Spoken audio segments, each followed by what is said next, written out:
అందరికీ నమస్కారం. ఇవాళ మనం వెలక్కాయతో పచ్చడి ఎలా తయారు చేయాలో చూద్దాం. వెలక్కాయని అందరం వినాయక చవితి రోజు స్పెషల్‌గా కడతాం కదా పాలు. ఈ వెలక్కాయతో ఒక టేస్టీ పచ్చడి చేయొచ్చు. ఇది అన్నంలోకి గానీ, దోసల్లోకి చాలా టేస్టీగా ఉంటుంది. ముందుగా వెలక్కాయని ఇలాగా ఓపెన్ చేసి లోపల ఉన్న పల్ప్ మొత్తం మనం తీసుకోవాలి. అయితే ఈ వెలక్కాయ టేస్ట్ చాలా పుల్లగా ఉంటది.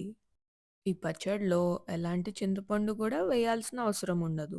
ఉసిరికాయ, కొబ్బరిను, మామిడికాయ ఏసి పచ్చడి చేసుకుంటాం కదా! అలాగే వెల్లక్కాయతో గూడా ఇలా మనం పచ్చడి చేసుకోవచ్చు కొబ్బరి వేసుకొని. చాలా టేస్టీగా ఉంటుంది. ఈ పచ్చడి చేయటానికి ముందుగా ఒక పాన్ పెట్టుకొని, అందులో ఒక టీ స్పూన్ ఆయిల్ వేసుకోవాలి. ఒక 5, 6 పచ్చిమిరపకాయలు వేసుకొని బాగా వేయించుకున్నాక ఒక గుప్పెడు కరివేపాకు తీసుకొని, అది వేసుకొని బాగా దోరగా వేయించుకోవాలి. ఆ పచ్చి వాసన ఉంటుంది కదా ఆకుకి, అది పోయే వరకు కొంచెంసేపు వేయించుకుంటే పచ్చడి మంచి టేస్ట్ వస్తుంది. కరివేపాకు వేయటం వల్ల మంచి అరోమా, ఫ్లేవరే కాకుండా ఇది చాలా మంచిది హెల్త్‌కి. ఐరన్ ఉంటుంది. ఇంకా డైజెషన్‌కి చాలా మంచిది. జుట్టు పెరుగుదలకు గూడా ఎంతగానో ఉపయోగపడుతుంది. తర్వాత ఒక టీ స్పూన్ జీలకర్ర గూడా వేసుకొని స్టవ్ ఆఫ్ చేసేసుకున్నాక, ఒక గుప్పెడు కొత్తిమీరని కాడలతో పాటు వేసేసుకొని, ఒక 1 మినిట్ ఆ వేడికి మగ్గించుకుంటే సరిపోతుంది. కొత్తిమీర కొంచెం పచ్చిగా ఉంటేనే ఈ పచ్చడి టేస్ట్ బావుంటుంది. ఇప్పుడు ఈ మిశ్రమాన్ని వేరే ఒక బౌల్‌లో ట్రాన్స్‌ఫర్ చేసుకొని చల్లారపెట్టుకుందాం. తర్వాత మళ్ళీ ఒకసారి స్టవ్ ఆన్ చేసేసి, మళ్ళీ అదే ప్యాన్‌లో వెలక్కాయ కూర్చుని వేసుకొని, కొంచెం వాటర్ యాడ్ చేసుకొని, ఒక 2 మినిట్స్ లో ఫ్లేమ్‌లో బాగా కలుపుకోవాలి.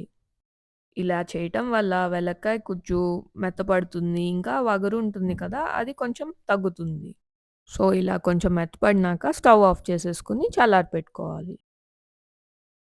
ఇప్పుడు మిక్సీ జార్‌లో ముందుగా వేయించుకొని చల్లారపెట్టుకున్న పచ్చిమిరపకాయ, కరివేపాకు, కొత్తిమీర, జీలకర్ర మిశ్రమాన్ని ఇప్పుడు వేసుకోవాలి. తర్వాత చల్లారపెట్టుకున్న వెలక్కాయ మిశ్రమాన్ని కూడా ఇందులో యాడ్ చేసుకోవాలి.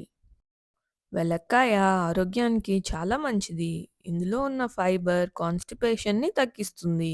షుగర్ లెవెల్స్‌ని కంట్రోల్ చేయటంలో గూడా ఎంతగానో ఉపయోగపడుతుంది. వెలక్కాయ గుజ్జుని మొత్తం యాడ్ చేసుకున్నాక, రుచికి సరిపడా ఉప్పుని కూడా యాడ్ చేసుకొని, ఒక 4, 5 వెల్లుల్లిపాయ రెబ్బలు గూడా వేసుకొని, ఒక హాఫ్ కప్ పచ్చి కొబ్బరిని గూడా యాడ్ చేసుకోవాలి. వెల్లుల్లిపాయ ఇష్టం లేని వాళ్ళు కావాలంటే స్కిప్ చేసేయొచ్చు. ఇప్పుడు ఇది జాగ్రత్తగా కలుపుకుంటూ మనం మిక్సీ పట్టుకోవాలి. వాటర్ ఏం యాడ్ చేయకుండా కొంచెం ఇలా గట్టిగా రుబ్బుకుంటే అన్నంలో తినటానికి చాలా టేస్టీగా ఉంటుంది. ఇప్పుడు ఈ పచ్చడికి మనం తాలింపు వేసుకుందాం. తాలింపు వేయడం ఆప్షనల్ అండి. కావాలంటే మనం స్కిప్ చేసేసుకోవచ్చు ఈ స్టెప్‌ని. ఒక చిన్న ప్యాన్‌లో ఆయిల్ వేసుకొని, పచ్చిశనగపప్పు, మినపప్పు, ఒక 5, 6 మెంతులు కూడా యాడ్ చేసుకొని, ఒక టీ స్పూన్ ఆవాలు, ఒక ఎండుమిరపకాయ, కొంచెం కరివేపాకు, చిటికెడు పసుపును, కొంచెం ఇంగువ అన్నీ వేసి బాగా కలుపుకొని తాలింపును యాడ్ చేసుకోవడమే పచ్చడి పైన. ఈ పచ్చడి అన్నంలో తింటే పుల్ల పుల్లగా చాలా టేస్టీగా ఉంటుందండి ఈ పచ్చడి. అంతేనండి మన పచ్చడి రెడీ అయిపోయింది.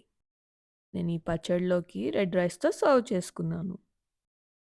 ఈ రెసిపీ ఐడియా నచ్చితే లైక్ చేయడం మర్చిపోవద్దు.